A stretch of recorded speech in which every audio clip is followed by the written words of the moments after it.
Eric Bolling and Brett Favre on everything from politics and sports to business and culture. This year has been insane. I got some advice for y'all. Take 2 weeks off, then quit. That man right there, number 4, Brett Favre.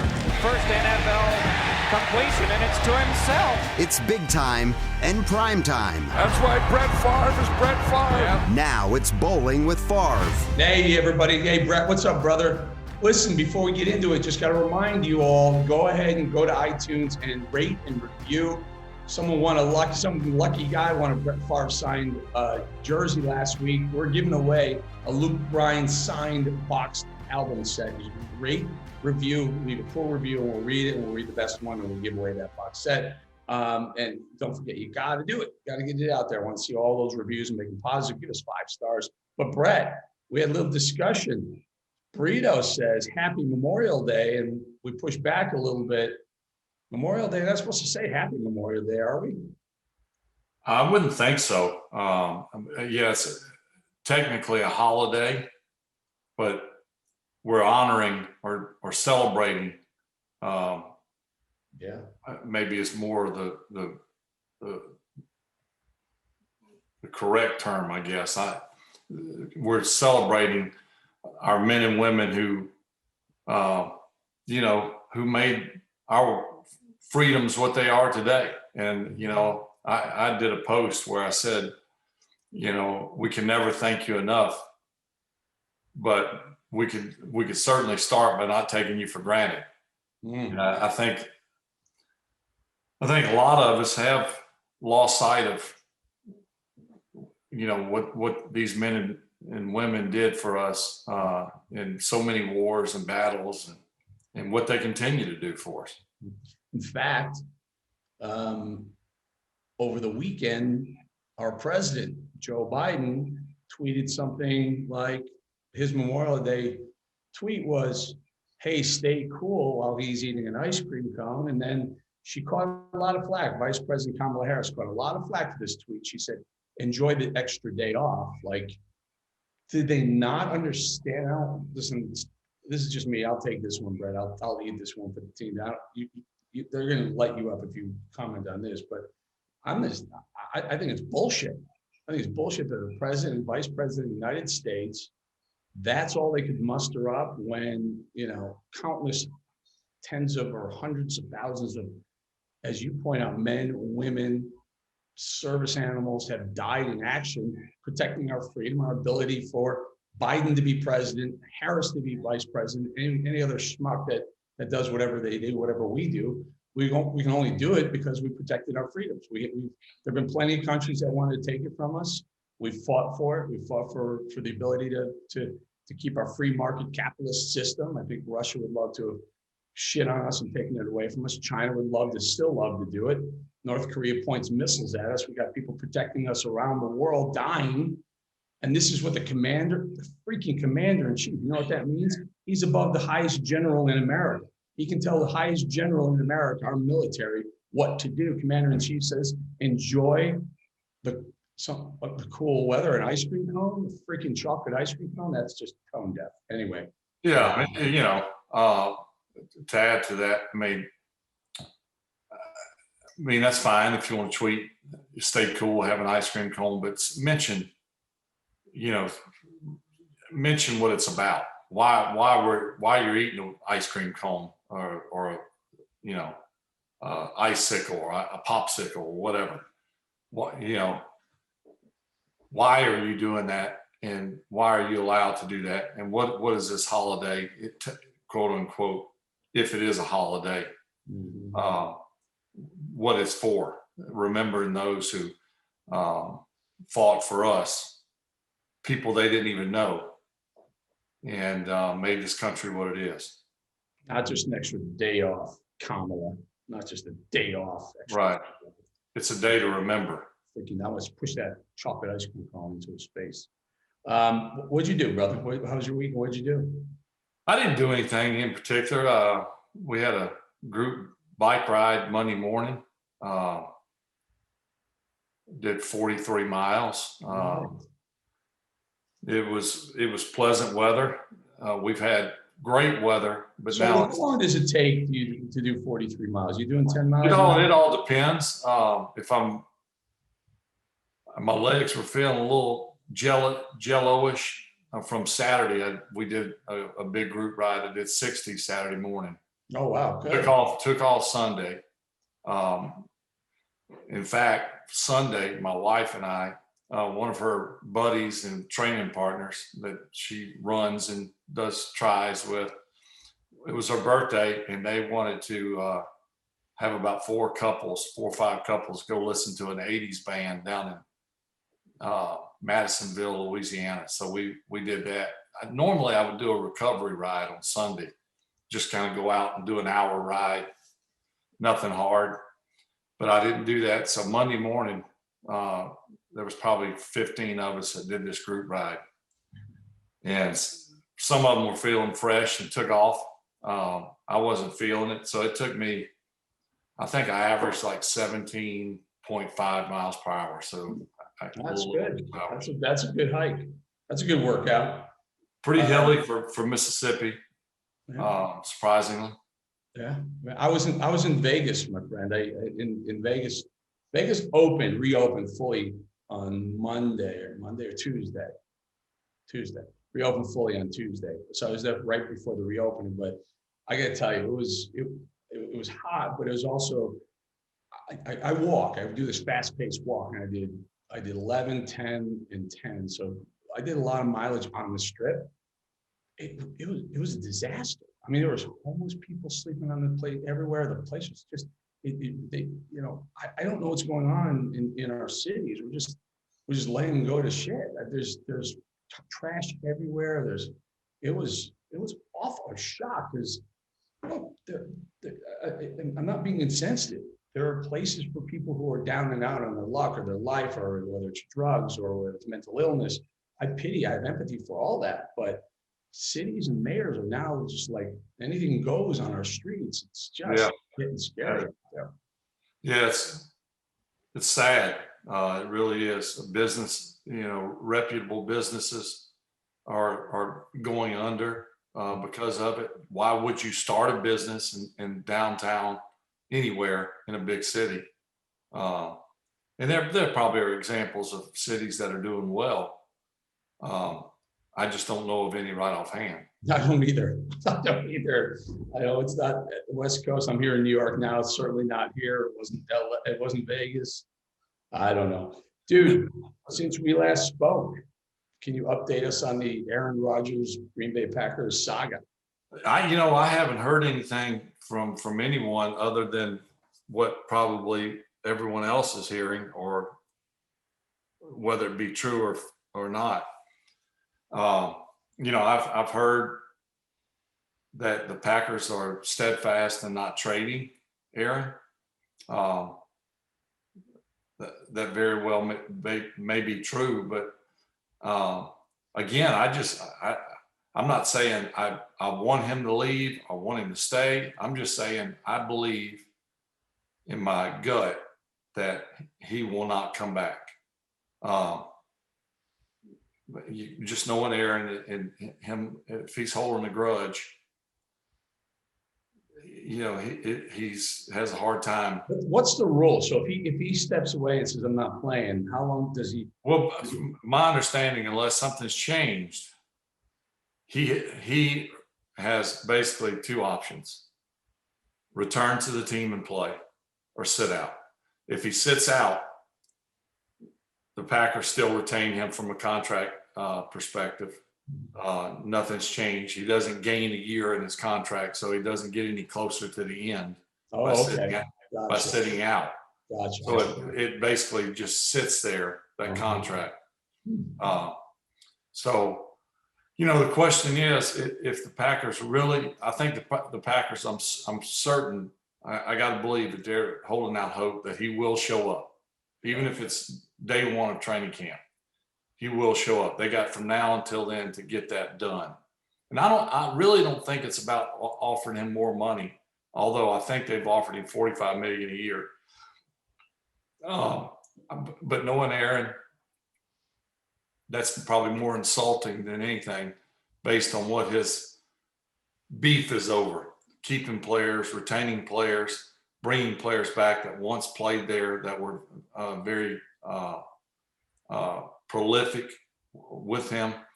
So I think that's probably more important in the fact that they have offered more money only, I think, pisses him off even more. That's my gut. $3 million a game. So I mean, the question is, if you're the Packers and you really believe in your heart of hearts, whether you say that publicly or not, that he is not coming back, don't you deal him? Yeah. I know it sounds crazy, but get something out of it. Brett, I deal him anyway, because if he wants to leave and you force him to come back, I don't see that kind of guy winning a Super Bowl and or maybe even winning an NFC championship. And if that's not the case, then you've lost by not dealing him, right? Yeah. I mean, unless he makes the NFC championship game, paying him a lot more money ain't going to solve your problem, and he's going to want to leave anyway. I don't know. I think they cut a good deal for him now. Yeah, and I think you could get a great deal for him. A lot of teams need New Orleans needs a quarterback. I don't believe that they would trade him within the conference. Certainly not the division. Yeah. But I'm like you. I think that you have to deal him to get something out of it, because I just don't believe. To sit there and say we're not going to do anything. You're not going to play. If you're not going to play here, you're not going to play anywhere. Really doesn't do the Packers a lot of good. Right. Yeah. It's bad blood everywhere. Yeah. And this thing hasn't gone to the press yet. No one's really, the team hasn't gone to the press. Aaron, to his credit, hasn't gone to the press. Sometimes that pushes the envelope a little bit to get a decision made, at least. This Osaka, this tennis player, I think she's the highest paid. She's certainly the highest paid female athlete in the world. She may be one of the highest paid, if not the highest paid athlete in the world right now. She's tennis players ranked number 2. She withdrew herself from the French Open because she didn't want to talk to the press. Part of doing business, I guess, part of, I think something you agree to, you sign when you're invited to these major tournaments, is that you will address the press, whether you like it or not. You just have to do it. It builds the sport. It's good. You may hate the press. I get it, but it still helps the sport out. And you agree to these things. So rather than not doing press and getting a lot of attention for it, she said, what, screw it. I'm just pulling myself out. Yeah. What are your thoughts on dealing with the press and having to deal? I mean, I think part of football week during the Super Bowl is you have to talk to the press, right? Yeah. I always talk to the press. I mean, there were times I certainly didn't want to. There's only one time where I didn't talk to the press, only once. And I was fined $25,000 for it. And I'm still a little bitter about this. This was a long time ago. We played in Detroit. It was in the old Silver Dome. So if that tells you how long ago it was like maybe a Thursday night game. I don't even know if they had Thursday night games then, but it was, I don't think it was a Monday night, but it was a feature game. Mm-hmm. And I didn't play very well. Our team didn't play very well. We got beat. We got our butts kicked, in fact. And I was so frustrated when it was time for me to go do my press conference. I told our PR guys, Jeff Blum and Mark Schiefelbein, I said, I'm not doing it. And they said, you got to do it. I said, I'm not doing it. And now, at the time, there was nothing written into the quote unquote rule book for media. In other words, I was not required or faced. I mean, if you wear your socks down low, there's something written in the rule book that you can be fined for that. Mm-hmm. But there wasn't anything that if I chose not to speak, I would be fined. So I chose not to speak and was fined $25,000. And then that was written into the rule book after that a select number of players designated by each team will speak to the media after every game and select press conferences during the week.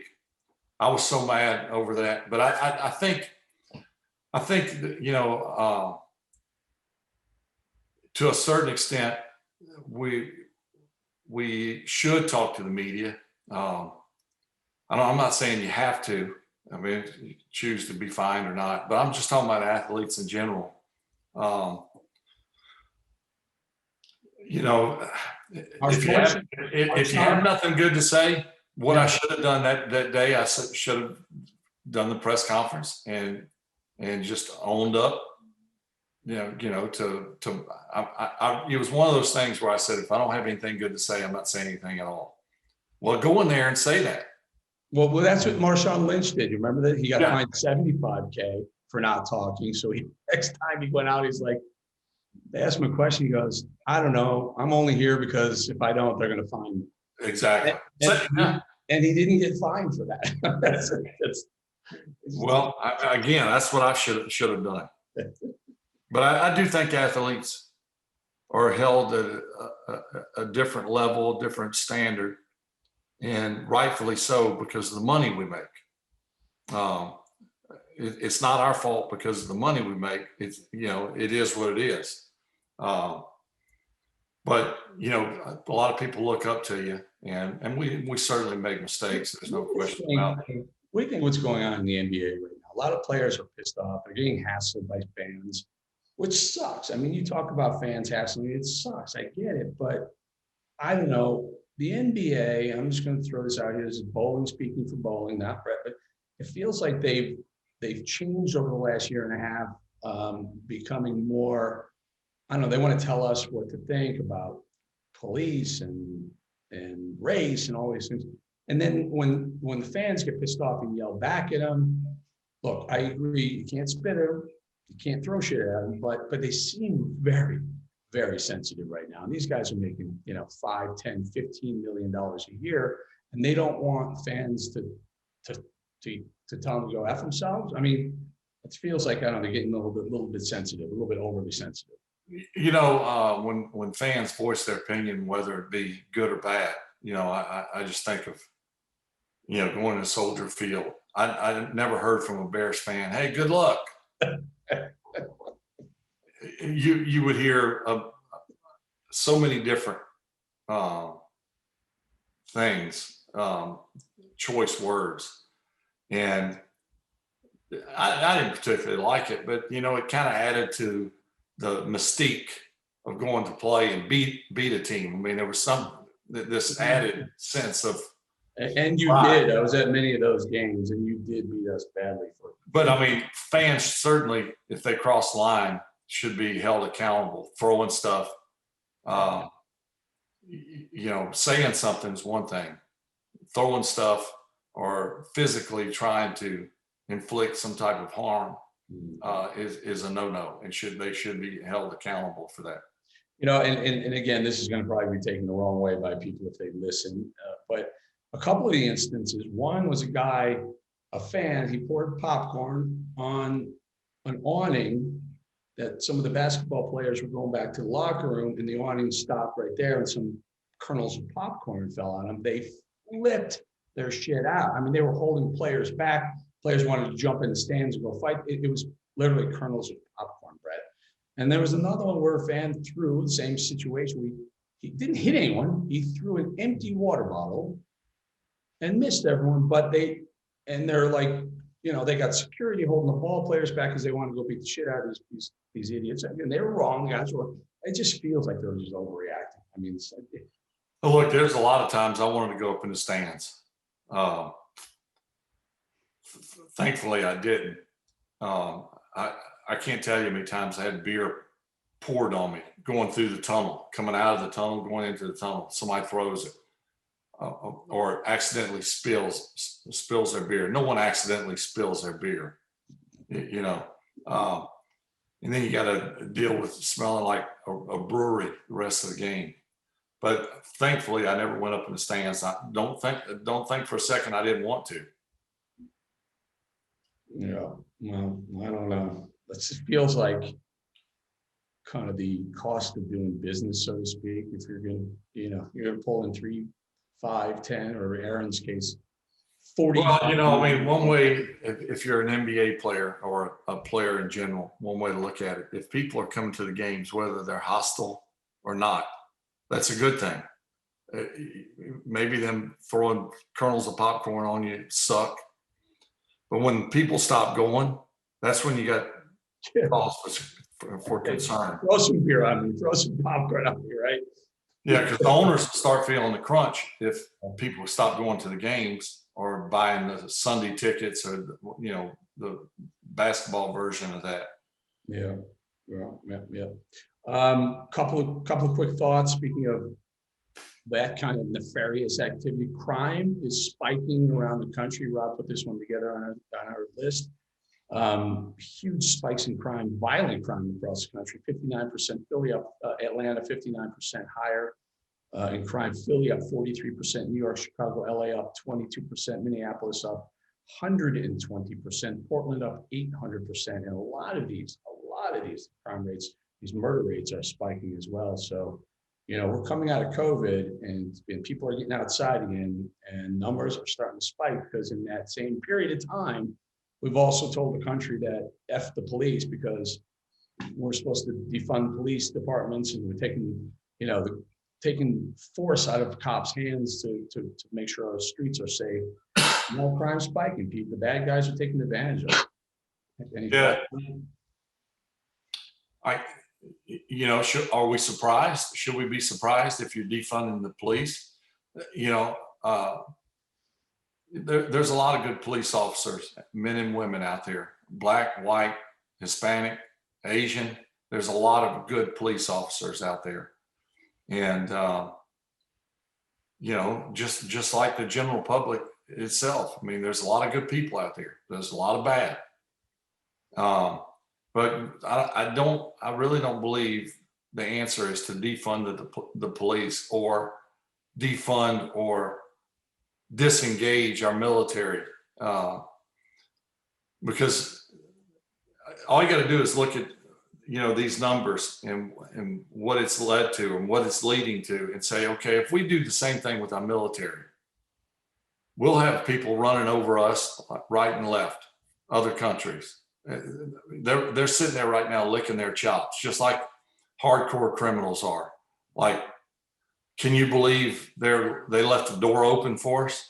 Brett, I wrote, I'm hosting a show tonight. I wrote a monologue on just that. We become weak. And it really was in response to Biden and Harris's weekend tweets about Memorial Day. And I just realized that the whole last year or so, we've gone from where we were supposed to be proud of being American. We were supposed to be proud of our strength, our prowess, economic prowess, strongest economy on the planet, bar none, strongest military on the planet. When people need help, they come to us. When companies want to save the world vaccines, it happens right here in the United States. Meanwhile, in the meantime, everything we are about, there's a group that's trying to undermine it. They're telling us we can't be tough. If we're tough, there's something wrong with us. American is not exceptional. We're supposed to be on level playing fields with everyone. Participation trophies.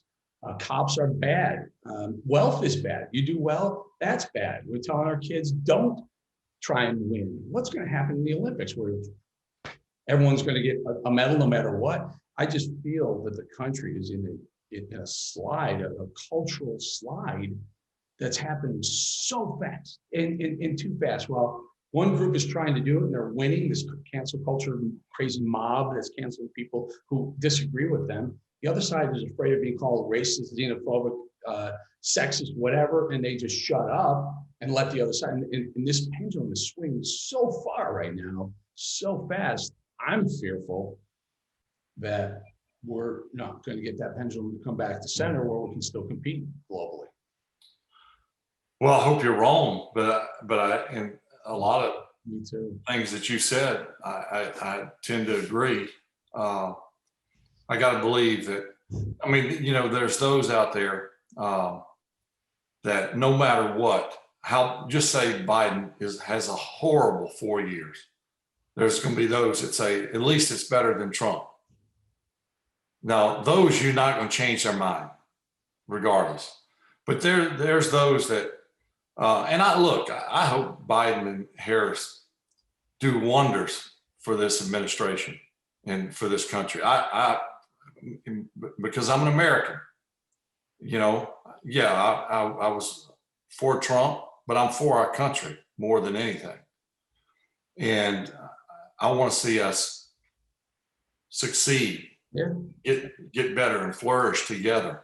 Doesn't seem like they're trying. I mean, it seems like they're just going with this cancel mob culture, just craziness going on. But Well, I go back to something as simple as maybe the first thing that we talked about in this cancel culture was Dr. Seuss. I mean, are you kidding me?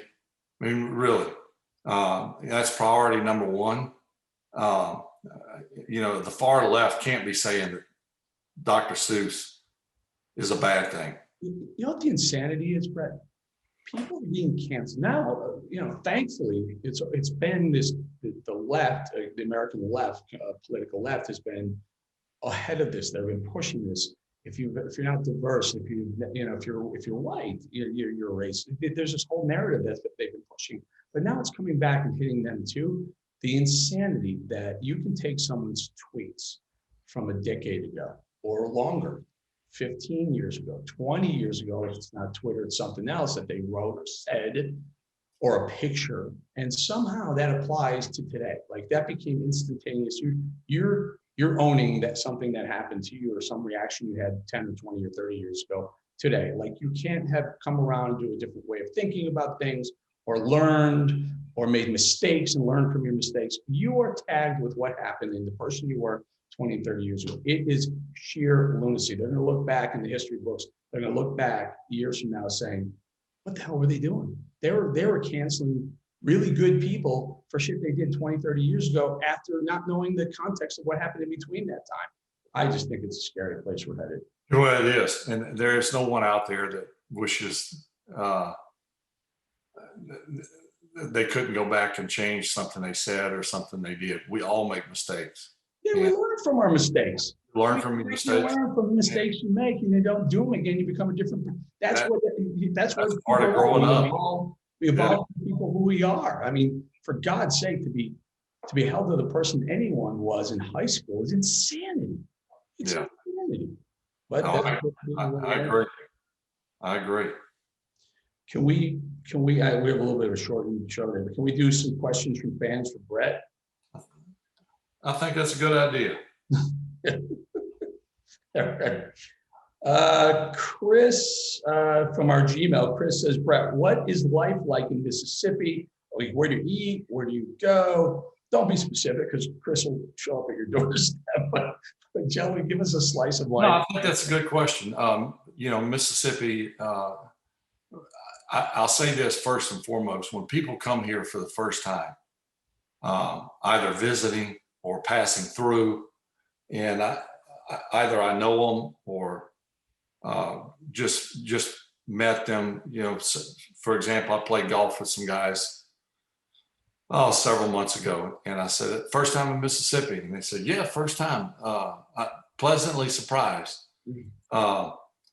It's nice. Now, like any state, there's places that you go, that's not a pretty town. That's not a pretty landscape. But people here, black and white, Hispanic, Asian, like anywhere, there's a potluck of everyone, are the nicest people. And I think that's the one thing that I hear over and over again from people visiting Mississippi is like, when we were riding down the road and people were waving at us. Well, that's a Southern thing. People wave, I always get a kick out of it because I'll be with someone from just say Minnesota. We're driving down the road and they wave and they go, do they know you? I go, well, maybe, but that's just kind of people open doors for people, hold doors open. It doesn't matter what race you are. People say, yes, ma'am, no, sir. Please, thank you. There's always a few exceptions to the rule, but so it's a nice place to live. You know how I knew I was in the South I moved down South Carolina a couple of years ago. I knew I was in the South when, true story, four-way stop sign, four cars pull up about the same time. I'm the second car behind one of the people who pulled up, who I thought was first. and they're all going like this to each other, and Yeah. no one's going. And I'm sitting back in New York. I'm like this close to hitting the horn, and I was like, wait a minute, it's different down here. I know exactly what you mean, because that does happen a lot, and all they're doing is just being courteous. But the summers can be a little hot, can be very hot, can be very humid, and I don't particularly like it. We do go out to eat. We probably eat Mexican more than we eat anything, because we're always kind of on the go, and that's quick. The food here is outstanding.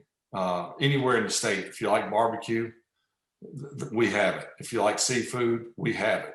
Basically, South Mississippi, first and foremost, the food is about like what you would get in New Orleans. So if you've been to New Orleans and you haven't been to Mississippi, you can get good gumbo, you can get good etouffee, you can get boiled crawfish, you can get all that stuff. And so we do go out and eat at some. There's a great Italian place. There's a couple of good breakfast places. So we hit those. And Deanna and I like to go to movies. Now that was hampered a little bit with COVID, but they're starting to open back up. And we'll try to go to a movie once a week. We enjoy going to a movie, that experience. Yeah, you can do it again now. Movies are back. Yeah. And, and I mentioned biking earlier. Let me get to the end, Brett. There's some good questions for you. There's some good questions. I love your opinion on this one. That was Chris at Gmail. Philip sent into our Gmail account, says, I'd love to see Pete Rose join the show. Do you guys think he should still be banned from baseball after all these years? I'm just going to say should never been banned in the first place. Certainly shouldn't be banned now. I agree. He should be in the Hall of Fame. Should be in the Hall of Fame. Absolutely. Yeah, he bet, but he never bet on baseball. I mean, give me a break. Now you can bet on everything. Steve, Brett, do we like this one? Peter says, Brett, we still crack up at your cameo in There's Something About Mary. Did you ever want to pursue more acting work? This is a good question. Do you ever want to act or a career in acting? Anything else besides something? No. I'll tell you exactly why I did it. We had just won the Super Bowl, so I guess at my peak as far as the hottest, ticket in town. I hate to say that, but so I was getting asked to do various things, and one of those was a cameo and Something About Mary. What you have to remember at the time, not that it matters, but Cameron Diaz was basically new on the scene. Ben Stiller was new. I think it was Matt Dillon was really the big star. I mean, you and I can relate to that. But so I really didn't know much about the actors and actresses. But it was a chance to be in a movie, and I said, it's not my cup of tea, but I'll later regret it if I don't do it. Just to say I did it. So I didn't get paid any money. I think I got paid $1,500. Deanna and I flew down to Miami. We filmed 2 days. We went out to dinner with the whole crew, the actors, the directors, and it was a wonderful experience. It was different. Not that I would be good at acting anyway, but I would have a hard time just with the hurry up and wait mentality. You sit around all the time. Yeah. Oh yeah. They got to change the camera, and that's 5 minutes turns into 50. You can't just go off and do something because you always have to be ready. But it was a great experience. Yeah. I'll give you my one near brush with acting. I was asked to do a cameo on Sharknado 3 or 4, and I was going to be a security guard at the Hoover Dam, and a family was going to come walking by, and their Sharknado was coming. And I was going to push the family out of the way. I was going to get bit in half by a shark, because that's the theme of the movie.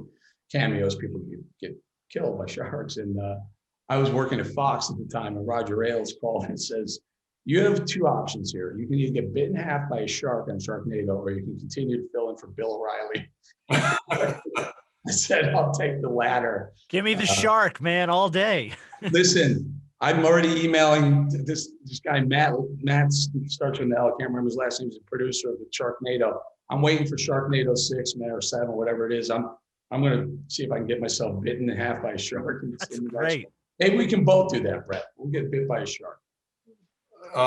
Not for real.